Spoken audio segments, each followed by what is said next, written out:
दोस्तों, आज की कक्षा में सूर्यकांत त्रिपाठी निराला की कविता कुकुरमुत्ता हम लोग पढ़ने जा रहे हैं, जो आपके पाठ्यक्रम अर्थात यूपीएससी के पाठ्यक्रम में हिंदी द्वितीय पत्र में यह कविता सम्मिलित है। कुकुरमुत्ता।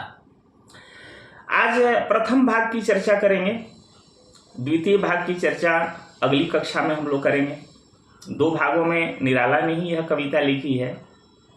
रामविलास शर्मा ने राग विराग काव्य संग्रह का संपादन किया है, उसमें यह कविता संकलित है।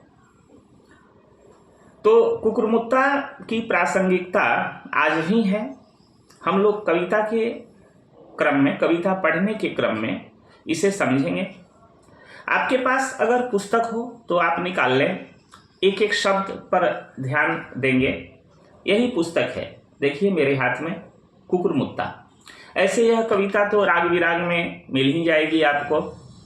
तो सबसे पहले हम लोग प्रथम भाग की बात करते हैं। समझिए कि हिंदी साहित्याकाश के इतिहास में छायावाद के आधार स्तंभ सूर्यकांत त्रिपाठी निराला की यह कविता कुकुरमुत्ता आलोचकों के बीच काफी चर्चित रही। 1942 ईस्वी में रचित इस कविता के संबंध में प्रगतिवादियों की राय थी कि यह प्रगतिवादी दृष्टिकोण से संपन्न कविता है। इसका नायक कुकुरमुत्ता सर्वहारा वर्ग का प्रतीक है तथा गुलाब पूंजीपति या शोषक वर्ग का, किंतु वास्तविकता कुछ और ही है। जब हम यह कविता पढ़ेंगे तो पढ़ने के बाद आपको पता चलेगा कि निराला प्रगतिवादी कवि नहीं थे, निराला तो छायावादी कवि थे। और छायावाद का जो सौंदर्य है, छायावाद की जो विशेषताएं हैं, वह निराला के काव्य में है।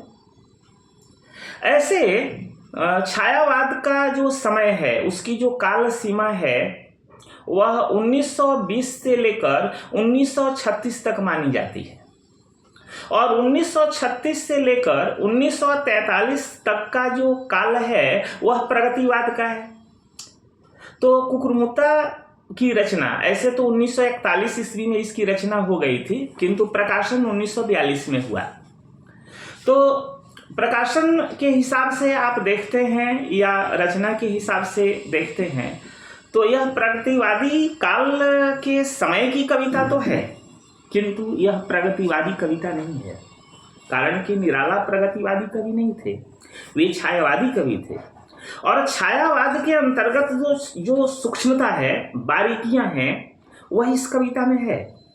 जब आप इसे पढ़ेंगे तो आपको लगेगा कि शुरू में तो लगेगा कि यह पूरी तरह से प्रगतिवादी कविता है, किंतु बात ऐसी नहीं है। हम लोग इस पर चर्चा करते हैं, बृहद चर्चा करते हैं। तो चलिए हम कविता से जुड़ते हैं और कविता के अंतर्गत जो सारी पंक्तियां हैं, जो प्रसंग आते हैं, हम लोग उसकी चर्चा करते हैं। तो निकाल लें यह कविता कुकुरमुत्ता। चूंकि यह कविता लंबी है इसलिए याद तो नहीं हो पाई है, किताब देख करके ही मैं पढ़ा रहा हूं। आप भी पुस्तक देखें और समझें। चलिए चर्चा करते हैं।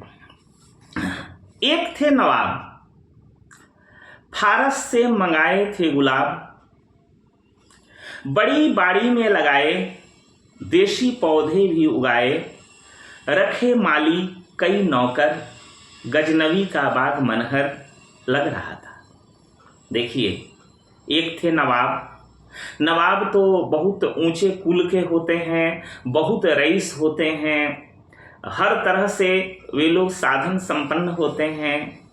तो वे जो नवाब साहब थे, जिनकी बात निराला कर रहे हैं, वे फारस से मंगाए थे गुलाब। फारस विदेश है, मतलब कि गुलाब जो है वह विदेशी है। एक बात देखिए कि 1942 की यह रचना है और एक तरह से समझिए कि स्वदेशी विदेशी की बात भी यहाँ है। जो कुकुरमुत्ता है वह स्थानीय है और गुलाब जो है वह फारस का है, अर्थात विदेशी है। तो 1942 के स्वाधीनता आंदोलन के समय की बात हम करते हैं तो उस संदर्भ में भी यह कविता जो है वह प्रासंगिक नजर आती है, तो इसकी चर्चा भी हम लोग करेंगे। तो एक थे नवाब, फारस से मंगाए थे गुलाब, बड़ी बाड़ी में लगाए। वह बाड़ी बहुत बड़ी थी, उसी बाड़ी में गुलाब का पौधा लगाया गया। देशी पौधे भी उगाए, उसमें देशी पौधे भी लगाए गए, उगाए गए। रखे माली कई नौकर चाकर रखे गए बाग की देखभाल करने के लिए।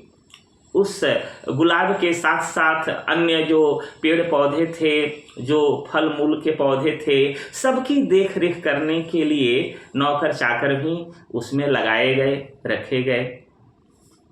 गजनबी का बाग मनहर लग रहा था। वह जो बाग था जिसमें गुलाब का पौधा लगाया गया था, वह बाग बहुत खूबसूरत लग रहा था, कारण कि उसकी देख रेख हो रही थी। समय समय पर डालियों पत्तों की काट छपट जो होती है वह हो रही थी, उसकी सिंचाई हो रही थी, समय समय पर उसमें पानी दिया जा रहा था, खाद दिया जा रहा था। इस तरह से गुलाब का पोषण बहुत अच्छा हुआ था। एक सपना जग रहा था, सांस पर तहजीब की, गोद पर तरतीब की। मतलब कि बहुत ही व्यवस्थित तरीके से उसमें फूलों के पौधे लगाए गए थे, फलों के पौधे लगाए गए थे, है ना, एकदम तरतीब से, एकदम व्यवस्थित तरीके से। लग रहा था कि बाग के सभी पौधे जो हैं एकदम तहजीब में हैं। तहजीब जो उठने बैठने का अपना जो सलीका है, तौर तरीका है, अपनी जो सभ्यता है, उस तरह से सब पौधे लग रहे थे बाग में, क्यारियों में। ठीक है, आगे बढ़ते हैं। क्यारियां सुंदर बनी, चमन में फैली घनी। उस चमन में, बाग में बिल्कुल घनी रूप में जो है क्यारियां बहुत सुंदर लग रही थी। फूल पौधे बहुत खूबसूरत लग रहे थे। फूलों के पौधे वहाँ फूलों के पौधे बहुत खूबसूरत लग रहे थे, खुशनुमा, एकदम खुशनुमा लग रहे थे। देखने वाले भी खुश हो जा रहे थे।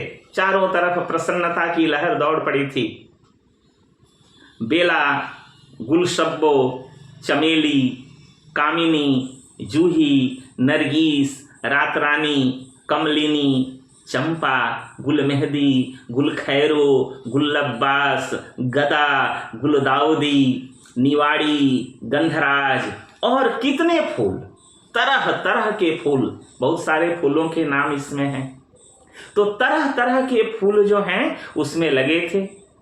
फवारे भी लगे हुए थे। कई रंग अनेकों, सुर्ख, धानी, चंपई, अनेक रंग बिरंगे फूल उसमें लगे हुए थे, फूलों के पौधे लगे हुए थे, है ना।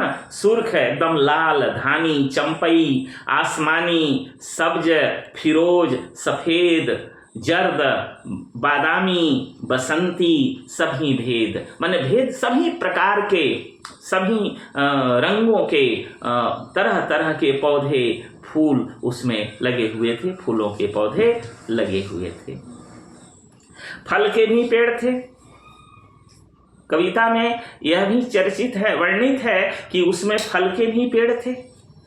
आम, लीची, संतरे, फालसे, इस तरह के फलों के पेड़ भी उसमें लगे हुए थे। चटकती कलियां चटक रही थी, खिल रही थी। निकलती मृदुल गंध, मंद मंद गंध जो है वह निकल रही थी, मतलब खुशबू धीरे धीरे बाग में फैल रही थी। बहुत मनोहर खुशबू, बहुत सुंदर, बहुत ही सुंदर। देखिए, चटकती कलियां, निकलती मृदुल गंध, बहुत ही कोमल मधुर गंध चारों तरफ फैल रही थी। गले लगकर हवा चलती, मंद मंद धीरे धीरे हवा बहती थी, है ना। चहकते बुलबुल, है ना, बुलबुल भी चहकते थे। मचलती टहनियों पर बुलबुल मचलते थे, है ना। चहकते थे। बाग चिड़ियों का बना था आशियां। वह बाग जो था नवाब का, जिसमें तरह तरह के फल फूलों के पौधे लगे हुए थे, वह चिड़ियों का आशियां बना हुआ था। एक तरह से चिड़ियों का बसेरा बना हुआ था।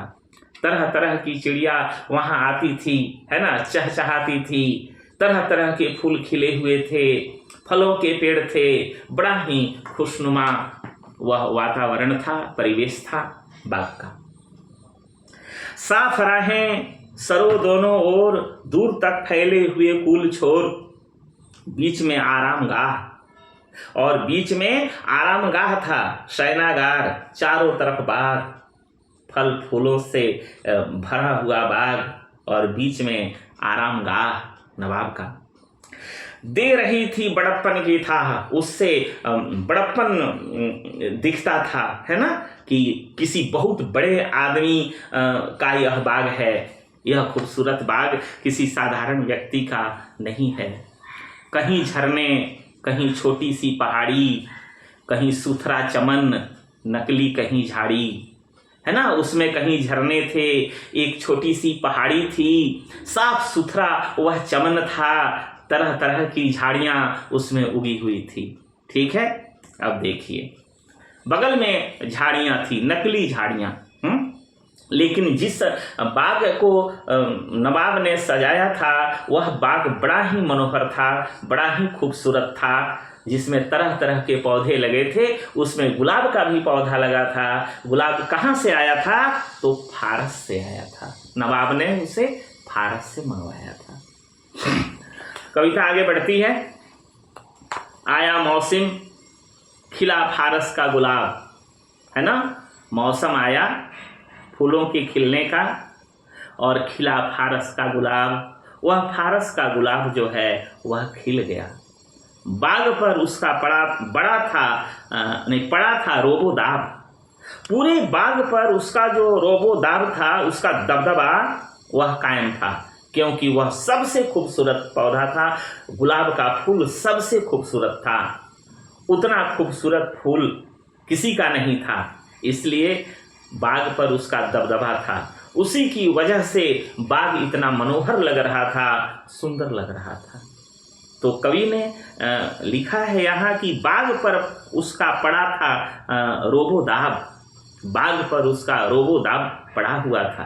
किसका? गुलाब का। खिल गया था। वहीं गंदे में उगा देता हुआ बुत्ता, पहाड़ी से उठे सर फेंक कर बोला कुकुरमुत्ता। वहीं बगल में गंदगी में, है ना, उगा, गंदे में उगा देता हुआ बुत्ता। बुत्ता देना होता है झांसा देना। वो झांसा देते हुए, है ना, एक तरह से भ्रम पैदा करते हुए, है ना, वहाँ एक कुकुरमुत्ता जो है जन्म ले लिया था उसी गंदगी में। वहीं गंदे में उगा देता हुआ बुत्ता, पहाड़ी से उठे सर फेंक कर बोला कुकुरमुत्ता। अब कुकुरमुत्ता जो है वह बोलता है, वहीं से बोलना शुरू करता है। खिले हुए सुंदर गुलाब को जब कुकुरमुत्ता देखता है ना, तो उसे एक तरह से ईर्ष्या होती है, जलन होती है कि ये देखो गुलाब का पौधा, गुलाब का फूल फारस से मंगाया गया है। इसकी देख रेख के लिए कई नौकर चाकर हैं। इसमें खाद दिया जाता है, पानी दिया जाता है, इसकी देख रेख होती है, तब जाकर के यह गुलाब इतना सुंदर लग रहा है। उसको देखने के बाद कुकुरमुत्ता को एक तरह से ईर्ष्या होती है, जलन होती है। और देखिए क्या आगे होता है। पहाड़ी से उठे सर फेंक कर बोला कुकुरमुत्ता, अबे सुन वे गुलाब, भूल मत जो पाई खुशबू रंगो आब। तुम भूलो मत, तुमने जो भी खुशबू पाई है, रंगो आब, ये जो खूबसूरत रंग तुमने पाया है, खून चूसा खाद का तूने अशिष्ट। तुम अशिष्ट हो, असभ्य हो, तुमने खाद का खून चूसा है। अब देखिए, इसमें लगता है कि कुकुरमुत्ता जो है वह सर्वहारा वर्ग का प्रतीक है। पूरी कविता का नायक जो है वह कुकुरमुत्ता है। वह सर्वसाधारण का प्रतीक है, सर्वहारा वर्ग का प्रतीक है। और यहाँ जो गुलाब है वह पूंजीपति और शोषक वर्ग का प्रतिनिधित्व कर रहा है। कारण कि खून चूसा खाद का, माने खाद का खून चूसा है तूने, तुम अशिष्ट हो। जिस तरह से जो पूंजीपति होते हैं एक तरह से शोषक होते हैं, वे गरीबों का, जनसाधारण का खून चूस कर वे बहुत बड़े आदमी बन जाते हैं, पूंजीपति बन जाते हैं। गरीबों को सताते हैं, उनकी जमीनें हड़प लेते हैं, मजदूरों से मजदूरी करवा करके उनकी सही मजदूरी नहीं देते हैं, उनका पारिश्रमिक नहीं देते हैं, तो सबको चूस कर, सबको नीचा करके वे अपने आप का विकास करते, अपना विकास करते हैं, है ना, और बड़ा बनते हैं। तो गुलाब यहाँ पर पूंजीपति वर्ग का, शोषक वर्ग का प्रतिनिधित्व कर रहा है, और कुकुरमुत्ता जो है वह सर्वसाधारण वर्ग का, सर्वहारा वर्ग का प्रतिनिधित्व कर रहा है। ऐसा लगता है शुरू में, लेकिन बाद में क्या होता है इसकी चर्चा हम लोग बाद में करेंगे। देखा जाए फिलहाल अब कुकुरमुत्ता को गुस्सा नहीं आ रहा है गुलाब की खूबसूरती से। ईर्ष्या होना तो अलग बात है, जलन है, ठीक है कि गुलाब इतना सुंदर क्यों है ना। ईर्ष्या तो कई प्रकार की होती है ना। इस पर रामचंद्र शुक्ल का एक निबंध भी है। तो यहाँ कविता में कुकुरमुत्ता कहता है कि भूल मत जो पाई खुशबू रंगो आब, खून चूसा खाद का तूने अशिष्ट, डाल पर इतराता है कैपिटलिस्ट। देखिए कैपिटलिस्ट शब्द का प्रयोग हुआ, एक तरह से पूंजीपति, शोषक। कुकुरमुत्ता कहता है कि तुम बहुत बड़े शोषक हो, खाद का तूने खून चूसा है ना। डाल पर इतराता है कैपिटलिस्ट, और तुम अपने डाल पर इतरा रहे हो, घमंड कर रहे हो कि तुम बहुत बड़े हो, बहुत सुंदर हो। कितनों को तूने बनाया है गुलाम, तुम यहाँ तक जो पहुंचे हो, यहाँ तक कि तुम्हारी जो यात्रा है, खिलने तक की यात्रा, खूबसूरत होने तक की जो यात्रा है, तुम्हारी जो यात्रा है वह खून से, कीचड़ से वह सनी हुई यात्रा है। यहाँ तक पहुँचने में तूने कितने लोगों को बर्बाद किया है, कितनों से श्रम लिया है, कितनों को चूसा है ना, कितनों को तूने बनाया है गुलाम। माली कर रखा सहाया जाड़ा घाम, है ना, सर्दी गर्मी में अपनी सुरक्षा के लिए। देखिए जाड़ा घाम जैसे देशज शब्दों का भी प्रयोग निराला ने किया है, इसमें फारसी शब्दों का भी प्रयोग किया है। तो माली कर रखा सहाया जाड़ा घाम, सर्दी गर्मी से अपनी सुरक्षा के लिए तूने माली भी रख ली है, माली को नियुक्त किया है। हाथ जिसके तू लगा, तू जिसके भी हाथ लगा, पैर सर रख कर वह पीछे भागा, वह सिर पर पैर रख करके पीछे की ओर भागा, क्योंकि तुम शोषक हो, है ना, तुम शोषण करना जानते हो। तुमसे साधारण जनता जो है वह भय खाती है, साधारण लोग भय खाते हैं। तो देखिए हाथ जिसके तू लगा, पैर सर रख कर वह पीछे भागा, औरत की जानिब मैदान यह छोड़कर, तबेले को टट्टू जैसे तोड़कर, शाहों राजों अमीरों का रहा प्यारा, तभी साधारणों से तू रहा न्यारा। मतलब कि साधारण व्यक्ति से तुम जो न्यारे लग रहे हो, सुंदर लग रहे हो, इसके पीछे तुम्हारी जो यात्रा है वह लोगों को सताने वाली यात्रा है। तुम लोगों के बहुत बड़े शोषक हो, लोगों को सताए हो, उन्हें बर्बाद किए हो, तब तुम यहाँ तक पहुंचे हो। वरना क्या तेरी हस्ती है पोच तू, अरे तू तुच्छ है, पोच बना तुच्छ, तुम्हारी कोई हस्ती नहीं है, तुम तुच्छ हो, कांटों ही से भरा है यह सोच तू कांटों से भरे हो। तुम भले ही खिले हो, गुलाब हो, बहुत सुंदर दिख रहे हो, लेकिन तुम में कांटे बहुत हैं। देखिए जो शोषक हैं, पूंजीपति हैं, ऊपर से दिखने में बहुत सुंदर लग रहे हैं, बहुत अच्छे लग रहे हैं, दिखाते भी हैं कि हम बहुत सभ्य हैं, गरीबों के हितैषी हैं, लेकिन अंदर ही अंदर वे बहुत दुर्जन हैं, बहुत दुष्ट हैं, बहुत बड़े पापी हैं। तभी वे यहाँ तक पहुँचे हैं। बहुत अधिक धन संपदा वे संचय कर लिए हैं, जमा कर लिए हैं, दूसरों का शोषण करके, खून चूस चूस करके। अभी तक कविता में ऐसे ही बात समझ में आ रही है। देखिए, कुकुरमुत्ता कहता है, कांटों ही से भरा है यह सोच तू। माने तुम में कांटे भरे हुए, मतलब कांटे जो हैं वे खामियों के प्रतीक हैं, दुर्गुणों के प्रतीक हैं, वे तुम में भरे हुए हैं।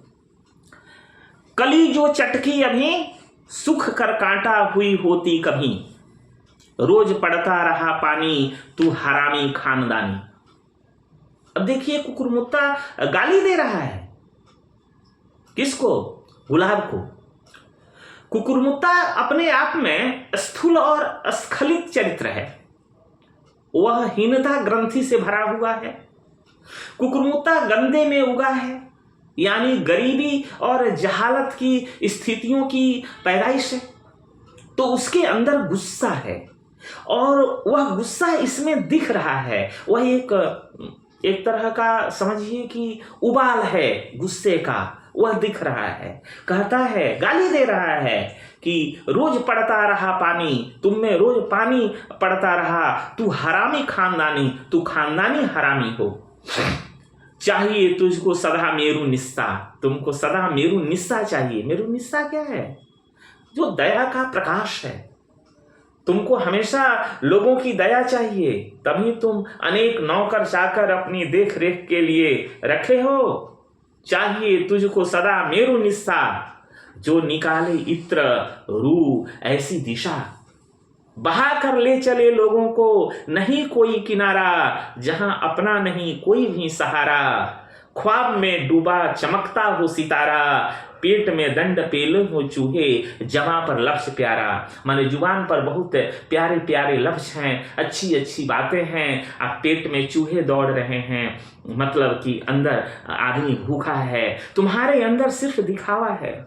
जो बड़े लोगों का दिखावा होता है कि हम बहुत अच्छे हैं, बहुत समझदार हैं, सबसे संपन्न हैं, बहुत सभ्य हैं, ठीक वैसी स्थिति तुम्हारी है। देखिएगा, इसमें एक बात समझ में नहीं आ रही है। गुलाब जो है वह कुकुरमुत्ते का कुछ बिगाड़ता तो नहीं है। वह खिला है बाग में, वह सुंदर है, तो इसमें गुलाब का क्या दोष है? बोलिए। लेकिन कुकुरमुत्ता को उसकी खूबसूरती से, उसकी सुंदरता से नाराजगी है, गुस्सा है उसके अंदर कि वो सुंदर क्यों है। वर्तमान परिप्रेक्ष्य में भी आप इसे देखें। अब किसी का जन्म ब्राह्मण कुल में हो गया, क्षत्रिय कुल में हो गया, ऊंची जाति में हो गया, अब आप उसको घृणा की दृष्टि से देख रहे हैं। वह आपका कुछ बिगाड़ नहीं रहा है। अब आदमी का जन्म लेना उसके वश में तो नहीं है। अब किसी का जन्म जो है वह हरिजन जाति में हो गया, किसी का जन्म जो है वह सवर्ण जाति में हो गया, सवर्ण में हो गया, तो इसमें उसका क्या दोष है? लेकिन जो लोग हीनता ग्रंथि से भरे हुए हैं, जिन्हें लगता है कि भाई हमारे सामने ये तिलक करके, चंदन लगा करके चलेगा, बहुत बड़ा आदमी है, यह ठाकुर जो है क्षत्रिय तलवार पर नाच करता है, यह बनिया जो है वह तराजू पर सामान तौल तल कर लोगों को ठगता है, तो आप नारा देते हैं कि तिलक तराजू और तलवार इनको मारो जूते चार। ये तिलक वाले, तराजू वाले, तलवार वाले आपका कुछ बिगाड़ नहीं रहे हैं जी। देखिए, ठीक उसी तरह गुलाब है, वह बहुत सुंदर है, खूबसूरत है, लेकिन वह कुकुरमुत्ता का कुछ बिगाड़ नहीं रहा है। अब कुकुरमुत्ता इतना बोल रहा है, बड़बोलापन है कुकुरमुत्ते के अंदर, वह गालियां तक दे रहा है, लेकिन गुलाब जो है कोई जवाब नहीं दे रहा है, वो बिल्कुल शांत है अपनी जगह। आज के परिप्रेक्ष्य में देखिए किस तरह से जो आरक्षण वाले हैं उनको लगता है कि ये जो सवर्ण हैं इन्हीं लोगों की वजह से हमारी दुर्दशा है। आखिर ये इतने अच्छे क्यों हैं? अरे भाई क्यों है, इसका क्या जवाब है? अब गुलाब है, बहुत सुंदर है, अपनी डाली पर खिला हुआ है, तो फिर इसमें उसका क्या दोष है? ये तो अपने हाथ में नहीं है कि कहाँ जन्म ले। तो आप इस संदर्भ में भी इसे जोड़ करके देखिए। गुलाब कुछ नहीं बोल रहा है, लेकिन कुकुरमुत्ता बोल रहा है। तो इससे मुझे लगता है कि कुकुरमुत्ता जो है वह हीन ग्रंथि का शिकार है। वह चूंकि गरीबी में पैदा हुआ है, जहालत की जिंदगी जी रहा है, तो उसे लगता है कि वह आदमी जो है, वह गुलाब जो है, इतना सुंदर क्यों है जी। तो ये गुस्सा जो है उसका फूटता है। आगे देखिए, जो निकाले इत्र रू ऐसी दिशा बहा कर ले चले लोगों को, नहीं कोई किनारा जहां अपना नहीं कोई भी सहारा। मेरा कोई भी सहारा नहीं है, मैं अपने आप उगा हूं। देखिए ये कुकुरमुत्ते की खासियत है जी, अपने आप उगा है, कोई खाद पानी उसे नहीं दिया जा रहा है। उसके अंदर जो अपनी क्षमता है, अपनी क्षमता का वह बखान कर रहा है। हालांकि उसकी कोई जरूरत नहीं है, लेकिन गुलाब की खूबसूरती से उससे चिढ़ हो रही है, तो अपनी बात कह रहा है, गुस्से में कह रहा है, उसे गालियां दे रहा है। ख्वाब में डूबा चमकता हो सितारा, पेट में दंड पेले हो चूहे, जमा पर लक्ष्य प्यारा। आगे बढ़िए, देख मुझको मैं बढ़ा, मुझे देखो मैं बढ़ा, 1.5 बालिश्त और ऊंचे पर चढ़ा। 1.5 बालिश्त क्या है? 1.5 बित्ते का। बालिश्त बित्ता को कहते हैं, माने अंगूठे से लेकर के एक कनिष्ठिका तक की जो नाप है, इसे हम बित्ता कहते हैं, इसे बालिश्त कहते हैं। तो 1.5 बालिश्त और ऊंचे पर चढ़ा। मैं 1.5 बालिश्त का हूँ, है ना, और ऊंचाई पर हूँ, पहाड़ी पर खिला हूँ, देखो, और अपने को उगा मैं स्वयं उगा हूँ। ये तो चलो भाई उसकी खासियत है। अब राष्ट्रकवि दिनकर भी लिखते हैं रश्मि रथी में कर्ण के बारे में कि अलग नगर के कोलाहल से, अलग पुरी पुरजन से, कठिन साधना में उद्योगी लगा हुआ तन मन से, ज्ञान ध्यान शस्त्रास्त्र शास्त्र का कर सम्यक अभ्यास, अपने गुण का किया कर्ण ने आप स्वयं सो विकास। तो ये अलग बात है, कुकुरमुत्ता की अपनी खासियत है। ठीक है, भले ही वह गंदगी में उगा है, लेकिन उसकी अपनी क्षमता है, अपने आप उगा है, कहीं कोई खाद पानी उसे नहीं दे रहा है। ये अच्छी बात है जी उसके लिए, लेकिन इस तरह से बड़बोलापन जो है वह अच्छी बात नहीं है। गुलाब उसका कुछ बिगाड़ नहीं रहा है। और अपने से उगा मैं, बिना दाने का चुगा मैं, मतलब आत्मनिर्भर हूं मैं। कलम मेरा नहीं लगता, मेरा जीवन आप जगता। कोई अपनी कलम से मेरा बखान करने वाला नहीं है जी, मैं अपने आप जगता हूं, मेरे अंदर जागृति है, मैं आत्मनिर्भर हूं कहने का अर्थ। तू है नकली, मैं हूं मौलिक। गुलाब को कहता है कि तू नकली है, तू कहीं से मंगा करके लगाया गया है, तू नकली हो, मैं हूं मौलिक, मैं मौलिक हूं, स्वयं पैदा हुआ हूं। तू है बकरा, मैं हूं कौलिक। कौलिक क्या होता है? जो अपनी जड़ों से जुड़ा हुआ है ना, वह कौलिक है। तो कुकुरमुत्ता जो है बताता है कि मैं अपनी जड़ से जुड़ा हुआ हूं। तू रंगा, मैं धुला, पानी मैं, तू बुलबुला। मैं पानी हूं और तुम पानी का बुलबुला हो। मतलब पानी का अस्तित्व हमेशा रहता है और बुलबुले का अस्तित्व हमेशा नहीं रहता। वो क्षण भर बुलबुला दिखाई देता है और फूट करके नष्ट हो जाता है। तो तुम बुलबुले की तरह हो, तुम बुलबुले हो, तुम्हारा कोई अस्तित्व नहीं है। बाहर से मंगा करके यहाँ लगाए गए हो, फारस से, विदेश से आए हो। मैं यहाँ का हूँ, मैं स्थानीय हूँ, मेरा अस्तित्व है, तुम्हारा नहीं है। पानी मैं पानी हूं, तू बुलबुला। तूने दुनिया को बिगाड़ा, मैंने गिरतों को उभाड़ा। तूने तो दुनिया को बिगाड़ा, तुम शोषक हो ना, तूने लोगों को बिगाड़ा, लोगों को बर्बाद किया। मैं हूं गिरते से उभाड़ा, गिरते हुए लोगों को ऊपर लाया, मैं स्वयं ऊपर आया। तूने रोटी छीन ली जनखा बनाकर, माने लोगों को कमजोर करके, उनकी कमजोरी का लाभ उठा करके तुमने उनकी रोटी छीन ली, क्योंकि तुम बहुत बड़े शोषक हो।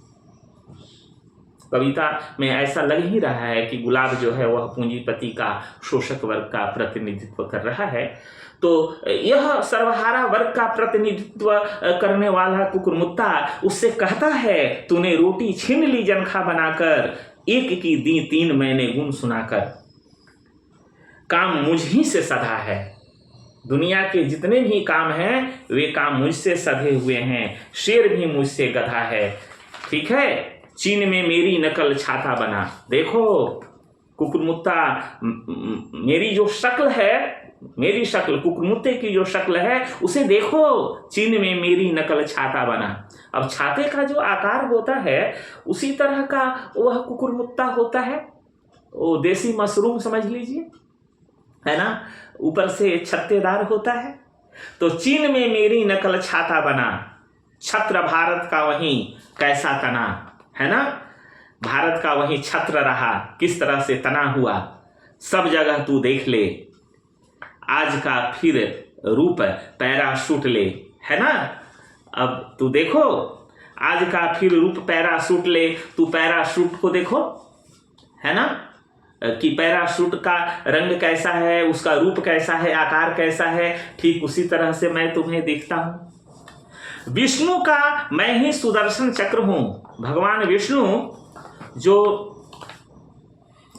सुदर्शन चक्र धारण करते हैं, तो समझ लो मैं ही भगवान विष्णु का सुदर्शन चक्र हूं। काम दुनिया में पढ़ा ज्यों वक्र हूं, है ना। उलट दे मैं ही जसोदा की मथानी, मथानी जिससे हम दही को मथते हैं, है ना, वह मथानी अगर उलट दो मुझे तो नीचे का भाग चौड़ा दिखेगा। अब छाता है, छाता को आप उलट दीजिए तो नीचे का उलटने के बाद जो रूप उसका बनता है, जो आकार बनता है, मथानी का आकार तो ऐसा ही होता है। तो कुकुरमुत्ता कहता है कि विष्णु का मैं ही सुदर्शन चक्र हूँ, काम दुनिया में पढ़ा ज्यों वक्र हूँ। उलट दे मैं ही जसोदा की मथानी, और भी लंबी कहानी, और भी मेरी लंबी कहानी है ना। सामने लाकर मुझे बेड़ा देख कैड़ा, बेड़ा विशाल कैड़ा सख्त। देखो सामने लाकर मुझे बेड़ा देख कैड़ा, तीर से खींचा धनुष में राम का, तीर से खींचा धनुष में राम का जो रूप बनता है, धनुष पर तीर रखने के बाद जो आकृति बनती है, तो मिला लो मैं वैसा ही हूँ। राम जब धनुष पर तीर रखते हैं तो समझ लो कि मुझे रखते हैं, उस जगह मुझे रख करके देखो। तीर से खींचा धनुष मैं राम का, काम का। पड़ा कंधे पर हूँ हल बलराम का, है ना। अब हल का रूप देखो, जिससे खेत जोतते हैं, बलराम कृष्ण के बड़े भाई, है ना, जो हलधर थे, है ना, हल रखते थे अपने कंधे पर, हल को धारण करते थे, इसलिए उन्हें हलधर कहा गया। तो पड़ा कंधे पर हूँ हल बलराम का, कंधे पर रखो तो लगेगा कि मैं बलराम का हल हूँ। सुबह का सूरज हूँ मैं ही, चांद मैं ही शाम का, मैं ही सुबह का सूरज हूँ और शाम में आसमां में खिला हुआ उगा हुआ चांद मैं ही हूँ। कलयुगी मैं ढाल, कलयुगी ढाल हूँ। जब तलवार से वार किया जाता है तो ढाल पर उसे रोकते हैं ना, तो ढाल की जो आकृति है समझ लो मुझे। कलयुगी मैं ढाल, नाव का मैं तला नीचे और ऊपर पाल। नाव के नीचे जो तला है, ऊपर जो पाल है ना, वो सब मैं ही हूँ। मैं ही डाणी से लगा पल्ला, सारी दुनिया तोलती गल्ला। मुझसे मूछे मुझसे कल्ला, मेरे लल्लू मेरे लल्ला। कहीं रुपया या अधन्ना, हो बनारस या न्यवन्ना। मैंने कुछ भी, वो सब मैं हूँ। रूप मेरा मैं चमकता, गोला मेरा ही बमकता, मेरा ही गोला चारों तरफ बमकता है। गोला जो अचानक फट जाता है, विस्फोट हो जाता है, वो सब मैं हूँ। लगाता हूँ पार मैं ही, डुबाता मझधार मैं ही दूसरों को पार पहुँचाता हूँ, किनारे लगाता हूँ और डुबाता मझधार मैं ही, और मझधार में मैं ही डुबाता हूँ। डुबाता मझधार मैं ही। डब्बे का मैं हूँ मैं ही नमूना, पान मैं ही चूना। वाह, डब्बे का मैं ही नमूना हूँ। पान मैं ही चूना, मैं ही पान हूँ, मैं ही चूना हूँ, मैं कुकुरमुत्ता हूँ। पर बेंजाइन वैसे बने दर्शन शास्त्र जैसे, मतलब कि संसार में जो दर्शन शास्त्री हैं, एक से एक फिलोसफर हैं, वह मैं ही हूँ। ओम फलस और ब्रह्मवर्त। ओम फलस सरस्वती नदी के पूर्व में स्थित जो क्षेत्र है ना, ओम फलस।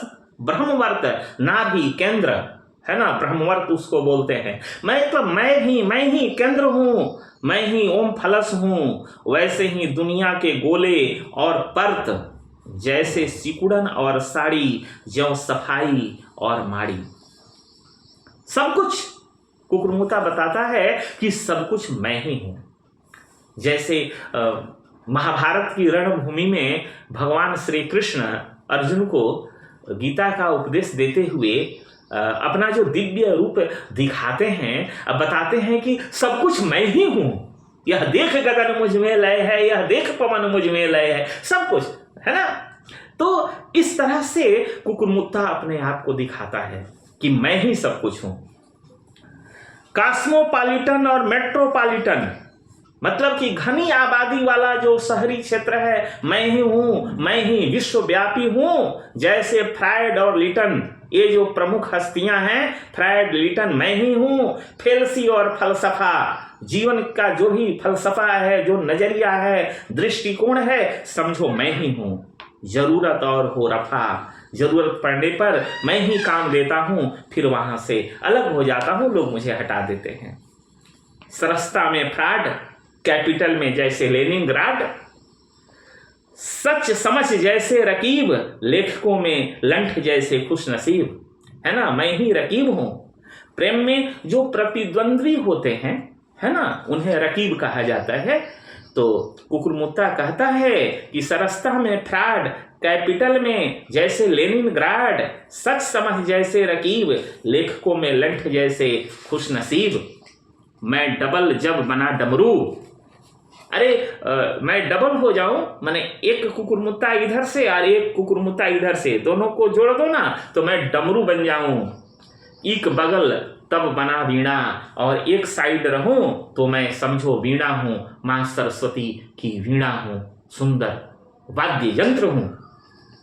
मंद्र होकर कभी निकला, कभी उससे गंभीर ध्वनि निकली, कभी बनकर ध्वनि क्षीण, कभी ध्वनि जो है वह क्षीण हो गई, कमजोर हो गई। जैसे वीणा की आवाज कभी बहुत तेज हो जाती है और कभी धीमी हो जाती है। समझ लो, जब मुझे एक बगल करके देखो तो मैं ही वीणा हूं। मंद्र होकर कभी निकला, कभी बनकर ध्वनि क्षीण।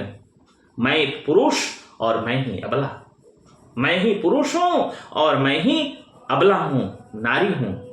मैं मृदंग और मैं ही तबला, अरे मैं ही मृदंग हूं और मैं ही तबला हूं। चुन्ने खां के हाथ का मैं ही सितार, चुन्ने खां जो प्रसिद्ध सितार वादक थे, मैं ही हूं वह सितार चुन्ने खां के हाथ का। दिगंबर का तानपुरा, हसीना का सुरबहार, अरे सब मैं हूं। मैं ही लायर, लिरिक मुझसे ही बने, मैं ही लायर हूँ। लिरिक जितने भी बने हैं संगीत के, सब मैं ही हूँ। संस्कृत, फारसी, अरबी, ग्रीक, लैटिन के जने मंत्र, गजलें, गीत मुझसे ही हुए शायदा। जीते हैं फिर मरते हैं, फिर होते हैं पैदा। वायलिन मुझसे बजा, बेंजो मुझसे सजा, घंटा, घंटी, ढोल, डफ, घड़ियाल, सबकी आकृति देख लो ना, सब मैं ही हूं। शंख, तुरही, मजीरे, करताल, कार्नेट, क्लिरिनेट, ड्रम, फ्लूट, गिटार बजाने वाले हसन खां, बुद्धू पीटर। मानते हैं सब मुझे ये बाएं से, जानते हैं दाएं से। सब के सब मेरे अस्तित्व से परिचित हैं, मेरी काबिलियत से परिचित हैं। देखिए सब हूं मैं, तरह तरह के जो वाद्य यंत्र हैं वो मैं सब हूं। आगे कुकुरमुत्ता कहता है, ताता धिन्ना चलती है जिसकी तरह, देख सब में लगी है मेरी गिरह, सब जगह मेरी गिरह है। नाच में यह मेरा ही जीवन खुला, है ना, नाच में यह मेरा ही जीवन खुला, उसमें भी मैं ही हूं। पैरों से मैं ही तुला, जब नृत्यांगनाएं नृत्य करती हैं तो वह जो भाव भंगिमा है, पैरों की जो गति है, वो सब मैं ही हूं। कथक हो या कथकली या बाल डांस, क्लियोपेट्रा, कमल भौरा, कोई रोमांस, बहेलिया हो, मोर हो, मणिपुरी, गरबा, पैर, माझा, हाथ, गर्दन, भौहें, मटका, मतलब कि शरीर के ये सारे जो अवयव हैं और नृत्य में जो भाव भंगिमाएं दिखाई जाती हैं, वो समझ लो सब मैं ही हूं।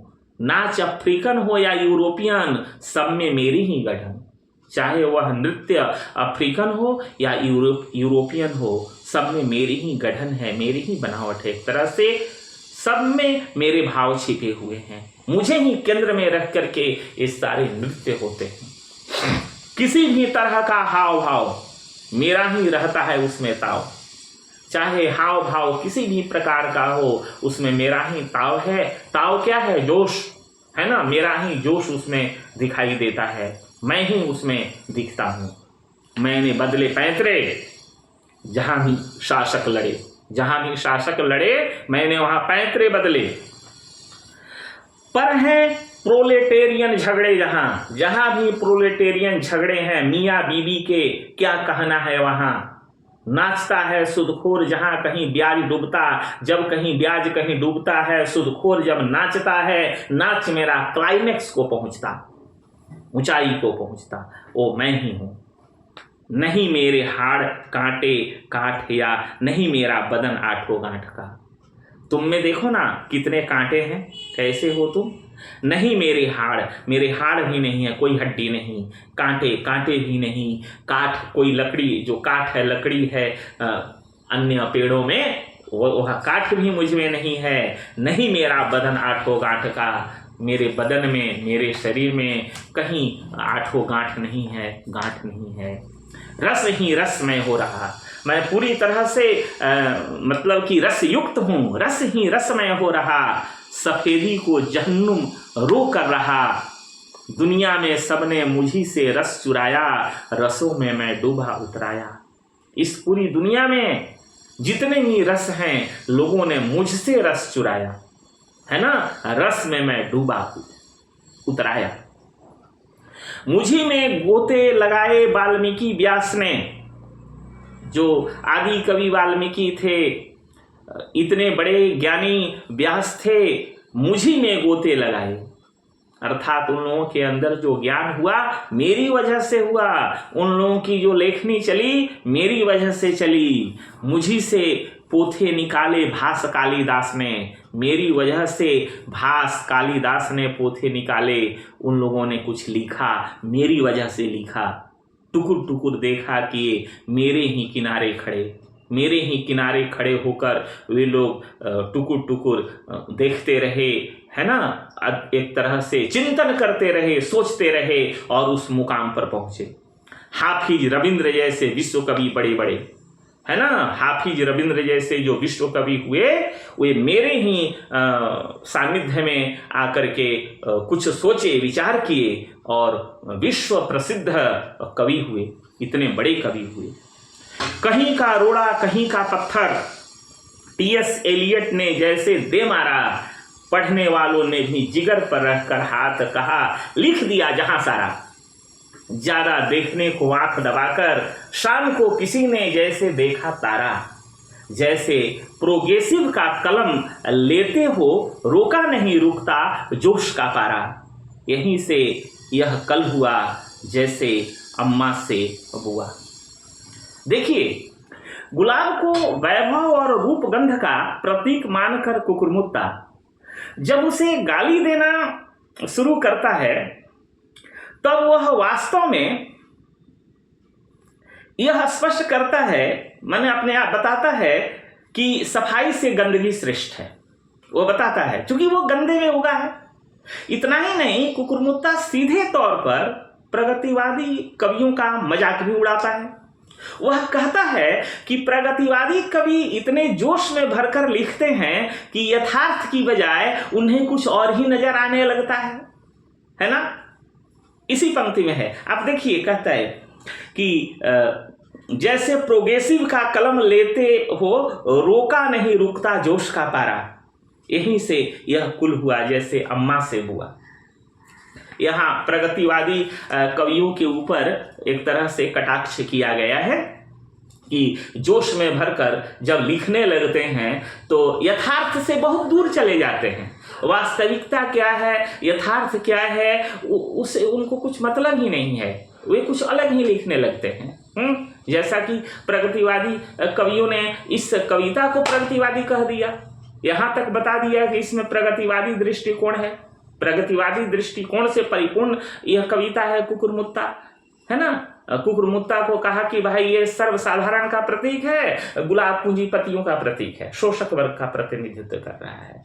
अरे भाई, जब गुलाब जो है शोषक वर्ग का प्रतिनिधित्व कर रहा है, कुकुरमुत्ता साधारण वर्ग का प्रतिनिधित्व कर रहा है, तो कविता के दूसरे भाग में आप जब जाएंगे तो आप देखेंगे कि किस तरह से नवाब की बेटी बहार और माली की बेटी गोली, है ना, कंधे पर हाथ रख करके एकदम जा रही है। कुकुरमुत्ते को तोड़ने के लिए जब गोली आगे बढ़ती है तो बहार उसके पीछे पीछे चल रही है। बताइए, पूंजीपति जो है शोषक वर्ग का प्रतिनिधित्व करने वाला, वो पीछे पीछे चलेगा, है? जैसे वह भूखड़ है, वो खाने के लिए फॉलोअर है। इस तरह से कविता में उसको दर्शाया गया है। और अंत में जब कलिया कबाब बना करके दोनों खा जाते हैं, माली बहार यानी गोली और बहार जब कलिया कबाब बनाते हैं कुकुरमुत्ते का, उसकी माँ गोली की माँ जब बनाती है, दोनों को परसती है खाना, दोनों चाव से स्वाद ले लेकर खा रहे हैं, तो कुकुरमुत्ते का तो कलिया कबाब खा जाते हैं सब, तो दोनों मिलकर ना खाते हैं जी। तो यहाँ पर ध्यान देने की बात है कि एक तरह से वर्ग संघर्ष यहाँ नहीं दिखता है ना, समानता दिखती है। बहार और गोली के बीच जो मैत्री है वह समानता को दर्शाती है। ऐसा नहीं कि बहार जो है नवाब की बेटी है तो उसका कुछ अलग रुतबा है, माली की बेटी जो गोली है वह दबी सहमी सिकुड़ी हुई है, ऐसा तो कविता में नहीं दिखलाया गया है। अभी तो चूंकि प्रथम भाग की चर्चा चल रही है तो मैं उस पर विशेष चर्चा नहीं कर पा रहा हूं, लेकिन ऐसी बात है। तो लगता है कि निराला प्रगतिवादी कवि नहीं थे, बल्कि वे मानवतावादी कवि थे। कारण कि कविता का अंत कुछ ऐसा ही होता है। हम लोग अगली कक्षा में उसकी चर्चा विस्तृत तौर पर करेंगे। अभी फिलहाल आप देखें कि जैसे प्रोग्रेसिव का कलम लेते हो, रोका नहीं रुकता जोश का पारा, यहीं से यह कुल हुआ जैसे अम्मा से बुआ। देखिए आगे, मेरी सूरत के नमूने पिरामिड, कुकुरमुत्ता कहता है कि मेरी सूरत के नमूने पिरामिड, मेरा चेला था यूक्लिड। अरे भाई, पिरामिड को देखो, वो मैं ही हूं, मेरी ही सूरत को देख करके पिरामिड का निर्माण हुआ। और यूक्लिड जो यूनानी गणितज्ञ था ना, यूक्लिड, वो मेरा चेला था। रामेश्वर, मीनाक्षी, भुवनेश्वर, जगन्नाथ, जितने मंदिर सुंदर, एक से एक सुंदर मंदिर बने हैं ना, गुंबद को देखो और मेरी आकृति देखो, मेरा रूप देखो, वो सब मैं ही हूँ, है ना। जगन्नाथ, जितने मंदिर सुंदर, मैं ही सबका जनक, जेवर जैसे कनक, है ना, जैसे सोने का गहना जेवर बहुत खूबसूरत होता है ना। बाकी जो चांदी के गहने हैं या गहने हैं अन्य धातु के, उससे ज़्यादा महत्वपूर्ण और खूबसूरत सोने का गहना होता है ना, अपने आप को वह बताता है ना, कि मैं ही सबका जनक, जेवर जैसे कनक। हो कुतुब मीनार, चलो कुतुब मीनार को देखो, ताज आगरा का, fort Chunar, Victoria memorial Calcutta, मस्जिद बगदाद, जुम्मा, अलबत्ता सेंट पीटर्स गिरजा हो या घंटाघर, गुंबदों में गठन में मेरी ही मुहर। एरियन हो पर्शियन या गाथिक आर्च, गाथिक आर्च क्या, नुकीला मेहराब जो है उसको कहते हैं, पड़ती है मेरी ही टार्च। पहले के हों बीच के या आज के, चेहरे से पिद्दी के हों या बाज के, चीन के, फारस के या जापान के, अमेरिका के, रूस के, इटली के, इंग्लिस्तान के, ईंट के, पत्थर के हों या लकड़ी के, कहीं की भी मकड़ी के, बुने जाने जैसे मकान कुल मेरे छत्ते के हैं घेरे। वो सब मेरे ही रूप को देख करके सब कुछ बनाया गया है। सर सभी का फांसने वाला हूं ट्रेप, टर्की टोपो, दुपलिया या किस्ती के, कश्मीरी टोपी किस्ती के, और जितने लगा जिनमें एक्स्ट्रा या मेट, है ना, जो कश्मीरी कैप जो है किस्ती कैप कैसी होती है, नाव की आकृति की टोपी होती है ना, नाव का जो अगला सिरा पिछला सिरा जो होता है उसी तरह की टोपी होती है। तो बताता है कुकुरमुत्ता कि वो मैं ही हूं, और जितने लगा जिसमें एक्स्ट्रा या मेट, देख मेरी नकल है। अंग्रेजी हैट, जो अंग्रेजी हैट है ना टोप, वो मेरी नकल है। घूमता हूं सर चढ़ा, तू नहीं मैं ही बड़ा, तुम बड़े नहीं हो। कुकुरमुत्ता बताता है, गुलाब से कहता है कि तुम बड़े नहीं हो, मैं ही बड़ा हूं। तो निराला कुकुरमुत्ता के बड़ बोलेपन के माध्यम से एक तरह से प्रगतिवादियों के बड़ बोलेपन पर चोट करना चाहते थे।